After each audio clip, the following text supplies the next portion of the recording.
I'm Sean Tarver, and this is Wesmen Wednesday.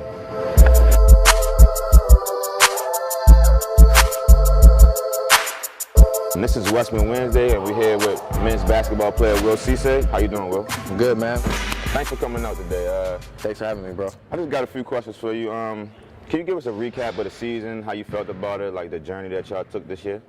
Yeah, man, the journey was long. It's a long season, a lot of hard work, a lot of time in the gym, and the outcome wasn't what we expected, what we wanted, but I felt like we grew as a team together. Our cohesiveness was a little better, with some guys that have been playing for a long time. So hopefully we can carry that into next year. The thing you was a starter for 3 straight years. The coach asked you to sacrifice the season, coming off the bench, sporadically starting. Can you tell me that process? It's we have a lot of talented guys on the team, and it's all about finding the right fit, finding the right guys that play well together. It may not always be you have to be a starter. Maybe just coming off the bench, playing your role, to help with the team win. So, coach asked me to come off the bench, give the defensive effort this year, and try to do my best and help this team win. Okay. Your off season. Tell me what your off season been like. Y'all been out of play for about 3-4 months. Can you tell me your off season? Yeah, just grinding. I don't start working full time until June. So we got a lot of time on our hands. Been working with coach. A couple guys been coming in. We've been working on stuff that we all individually need to work on. Just been in here every day shooting, trying to work out, get bigger, stronger, faster. Just trying to have a good 50-year season. You come from the Oak Park program, which is a big program here. Can you tell me the difference between playing in that type of team into playing into this type of team? I will say the competitive level is different. Obviously going from university, from high school to university, you're playing against guys, very varied in ages, older, younger, stronger, faster than you. But the environment I came from Oak Park, Coach Lundgren did a very good job of emphasizing discipline.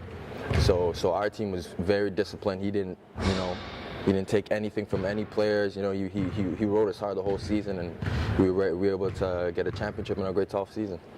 You work for the community. You do a lot of volunteering and stuff for the community. Can you explain that and give us a little detail on that? Yeah, so I just work, across the street at the community center in Merck. We just focus on, putting those kids in a good path. Just kind of guiding them like I was young. It's a rough neighborhood around here, and it's easy to get into some bad stuff. So what we try and focus on is keeping those kids occupied. Putting them in programs, putting them in, if they can't afford to be on teams, we try to help them be on teams. And I specifically run a program that takes 8 kids, 60 hours of volunteer work around the community.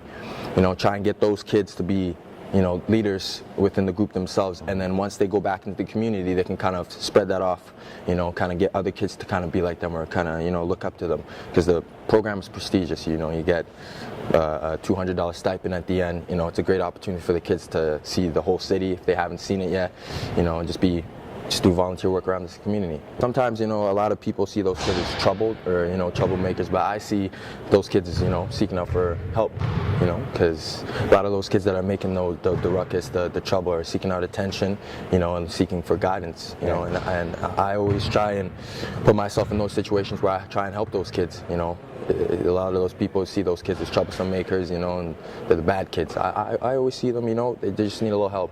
So I always just try and put my hand out to any kid who needs it. Who's your favorite basketball player? All time? Let's go all time and in the current NBA. Okay, so all time, Kobe. Wow. Man, I love Kobe's work ethic, man. He was insane. His mentality, just Kobe as a person. I like it. Got you. And what about now? Current? It's tough, man. I'll probably have to go with Kevin Durant. Why him? Kevin Durant, a lot of people, hate on him for switching teams, but again, it's a profession. He's got to do what he's got to do, but he's also put on the numbers too. It's not like he's going on to Golden State and riding their wave, and enjoying the ride. He's involved. Yeah, he is. He's putting up, his side of the table. So.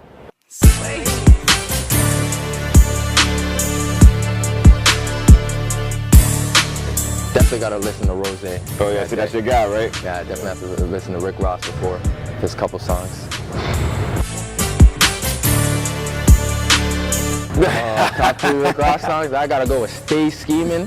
Double M, I got cheese out in California. Okay. That's a banger. I gotta go with 50 Plates. Trying to flip these 50 plates. It's time to flip these 50 plates. Okay. And I gotta go one with Freemason. I won't fail, but a lot of men will. I'm iconic in the field like Solomon's seal. You was always a point guard, but since I've been here, you more transitioned to a combo, right? Like, will you focus more on being a combo guard next year, or would you try to pick a specific position? It's whatever the team needs. I've always never really had a set position until high school, kind of. Because I was in grade 9, I wasn't tall, so they just put me whatever guard or point guard or whatever. And then once I got to high school, I was the only one who could really dribble the ball. So my coach was like, "Yeah, you're a point guard." Right. That was it. So and then provincial team that summer, I played the wing. So it's more of just whatever. I can play the point guard or play the wing, whatever is needed.